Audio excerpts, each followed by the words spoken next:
आज शनिवार का दिन है, जिस दिन अपन इस दरिद्रता से मिलने के लिए पीपल के पेड़ के नीचे आए हैं। हिंदू धर्म में ये दिन पीपल के वृक्ष के लिए पूजनीय होगा। जो भी शनिवार के दिन पीपल के वृक्ष की पूजन करेगा, दूध चढ़ाएगा या मिष्ठान का भोग लगाएगा, लक्ष्मी और नारायण उसके घर में प्रवेश कर जाएगा। लक्ष्मी और नारायण उसके घर में प्रवेश करेगा, इसलिए नियम बनाया। कौन से दिन का? शनिवार। लक्ष्मी जी बोली, नारायण आपने तो एक दिन का वार लिख दिया। शंकर जी ने 7 वार बनाए हैं, रविवार, सोमवार, मंगल, बुध, गुरु, शुक्र और शनि। ये शिव जी ने बनाए।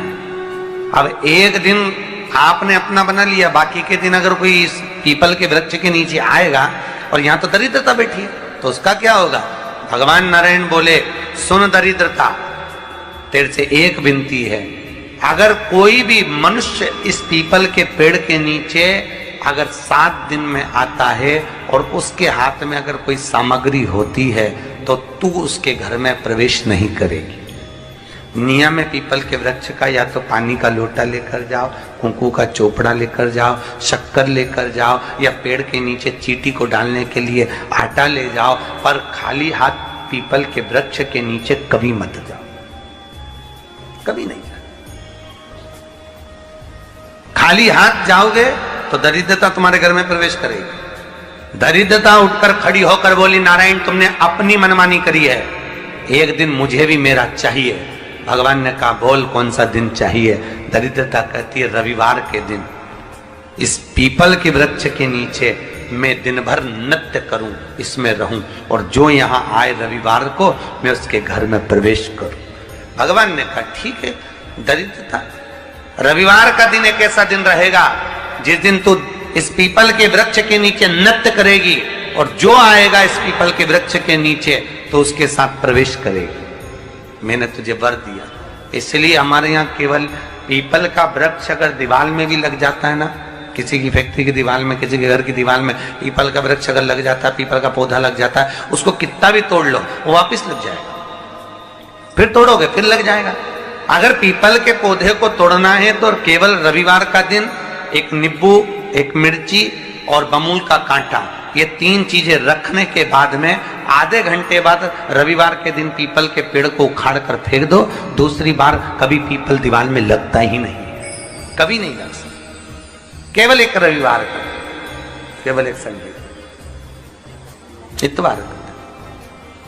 घर में दीवारों पर अगर पीपल लग भी गया है, इसलिए पीपल के वृक्ष को उखाड़ने का, अगर घर में पीपल लगा हुआ है या पीपल का पौधा हमारे घर में लग गया, उसको उतारना, निकालना, लगाना, तो पीपल के वृक्ष को अगर निकाला जाता है तो रविवार के दिन, और अगर पीपल के वृक्ष को कहीं लगाया जाता है तो सोमवार के दिन या मंगलवार के दिन, बुधवार के दिन, इन दिनों में लगा सकते पीपल के वृक्ष कहीं लगाना। शनिवार का दिन एक ऐसा दिन होता है जिस दिन पीपल के वृक्ष को कहीं जाकर लगाया नहीं जाता, क्योंकि शनिवार के दिन पीपल के वृक्ष के नीचे लक्ष्मी रहती है। हम अपने हाथों से अगर पीपल का वृक्ष किसी दूसरी जगह पर शनिवार को रोपित करते हैं तो हमारे घर की लक्ष्मी अपने घर से छिन्न होकर चली जाती है। इसलिए शनिवार के दिन पीपल लगाया नहीं जाता, किसी के घर जाकर उसको वापस पलटा नहीं जाता। लग गया उसको प्रभु मेरी धर्म पत्नी को कहाँ रखूं आप बताओ? वो तो जहां यज्ञ होता है, अनुष्ठान होता है, दान होता है, पुण्य होता है, सत्कर्म होता है, वहां जाने को तैयार नहीं। अब करूं क्या? भगवान ने बोला, एक काम करो।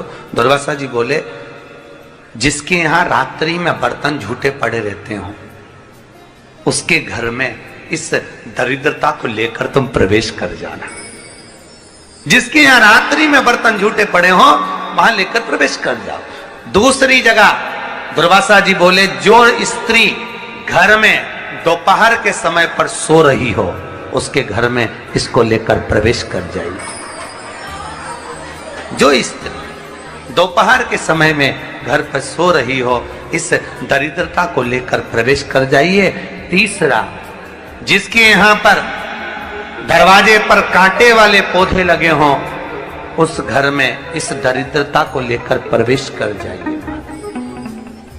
दरिद्रता, कितनी सुंदर बात कही है। दाता और विधाता, कौन कौन? दाता और विधाता, लक्ष्मी और दरिद्रता के सगे भाई हैं। कौन कौन? दाता और विधाता। दाता को फिटकरी प्रिय है, विधाता को नमक प्रिय है। ये दोनों हमेशा लक्ष्मी को और दरिद्रता को दोनों को समझाते थे, दोनों में प्रेम बढ़ाते थे।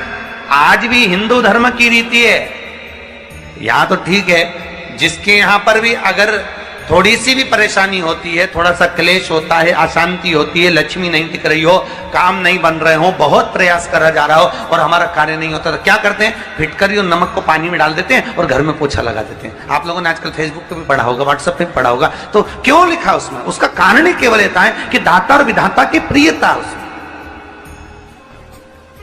माता ख्याति के जो 4 बच्चे हुए, इसमें जो 2 लड़के हैं, दाता और विधाता, उसकी प्रियता उसकी पूर्णता उसमें। श्री शिवाय नमस्तुभ्यं। शिव महापुराण कहती है, अगर एक दिन, शिव महापुराण की कथा कहती है, शनिवार के दिन अगर शिव की आराधना करी जाए, शनिवार के दिन अगर शंकर को जल चढ़ाया जाए, तो जिंदगी में व्यक्ति की कभी अकाल मृत्यु नहीं होती। कि बैसाख महीने में पवित्र वृक्ष के जड़ में 1 लोटा जल समर्पित कर देने पर और वहां की जो रज है उसको मस्तक पर चढ़ा लेने पर 84 लाख योनियों से मुक्ति मिल जाती है। 84 लाख योनियों से। आप में से कितनी माताएं या कितने भाई लोग बैठे हैं जो शंकर जी के मंदिर पर जाते हैं और मंदिर पर जब जाते हैं, वापिस जब लौट कर आते हैं, तो मंदिर की चौखट का स्पर्श कर कर अपने मस्तिष्क पर उस रज को लगाते हैं? आप में से कितने लोग हैं बहुत सारे? ठीक है। अब जितने लोगों ने हाथ उठाया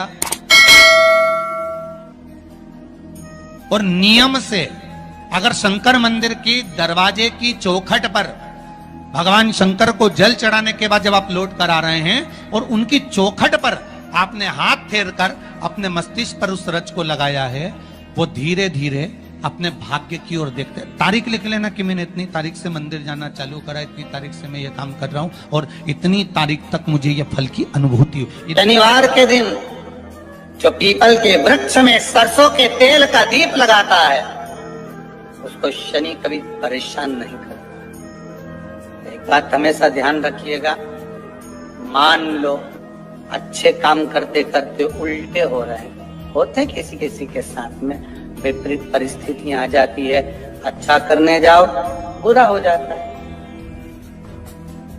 अच्छा कर्म करने जाओ बुरा हो जाता है। तो पीपल के वृक्ष की जो छाल होती है, छाल देखिए, पीपल के वृक्ष में जो छाल लगी होती है, उस छाल को घिसकर चंदन बनाकर भगवान शंकर का स्नान कराकर, अभिषेक कराकर, पूजन कराने के बाद में पिपलेश्वर महादेव का नाम लेकर, कौन से महादेव?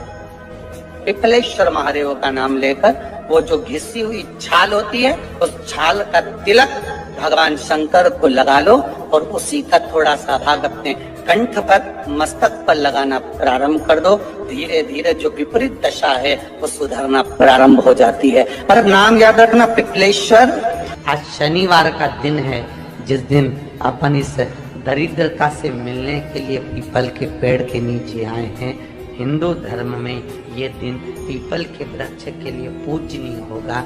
जो भी शनिवार के दिन पीपल के वृक्ष की पूजन करेगा, दूध चढ़ाएगा या मिष्ठान का भोग लगाएगा, लक्ष्मी और नारायण उसके घर में प्रवेश कर जाएगा। लक्ष्मी और नारायण उसके घर में प्रवेश करेगा।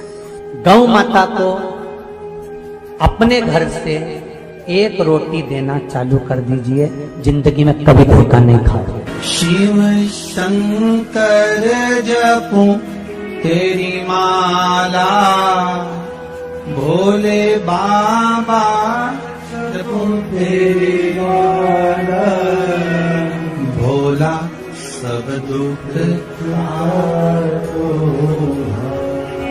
ओ भोला सब दुख काटो। आप उससे निवेदन करेंगे। गरुण घंटी देखी आपने? वो बजाते हो गरुण जी महाराज की घंटी, ये घंटी का नाद कहाँ कहाँ करना चाहिए? गरुण घंटी का नाद किया जाता है सबसे पहले भगवान के सम्मुख में, ठीक है। दूसरी जगह गरुण घंटी का नाद करना चाहिए फिर अपने रसोई घर में जहां पर परिंदा भरा है उस स्थान पर, पितरों की शांति के। तीसरी जगह जहां पर अपना लक्ष्मी रखते हो, अलमारी तिजोरी उसके पास में। चौथा घंटी का नाद करना चाहिए दरवाजे के पास में, दरवाजे के अंदर के भाग में।